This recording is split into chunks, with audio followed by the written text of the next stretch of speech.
4 జిల్లాల మధ్య ఉన్న హుస్నాబాద్ నియోజకవర్గాన్ని మరింత అభివృద్ధి చేయడానికి కృషి చేస్తామని మంత్రి పొన్నం ప్రభాకర్ అన్నారు.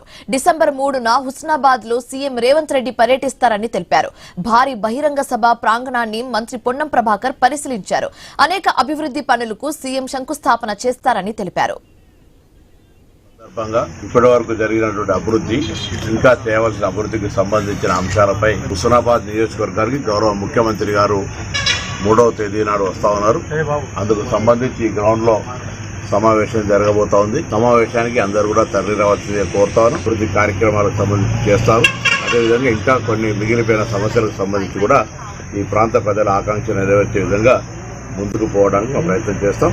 ఇంక్లూసివ్ గ్రోత్ అన్ని అంశాలకు సంబంధించి ప్రాధాన్యత ఇస్తూ అన్ని కలిపి జరిపే ప్రయత్నం చేస్తాను. ముఖ్యమంత్రి గారు సహచర కేబినెట్ మంత్రులందరి సహకారంతో ఈ కార్యక్రమానికి అందరూ తరలి రావాల్సిందిగా విజ్ఞప్తి చేస్తాను. చాలా మంది పెద్దలు మంత్రులందరూ కూడా ఇంటికి వస్తూ ఉన్నారు. ముఖ్యమంత్రి గారితో హుస్నాబాద్ ప్రాంత ప్రజలందరూ కూడా పేరు పేరున విజ్ఞప్తి చేస్తాను. ఇక్కడికి వచ్చి కార్యక్రమాన్ని విజయవంతం చేయాలి.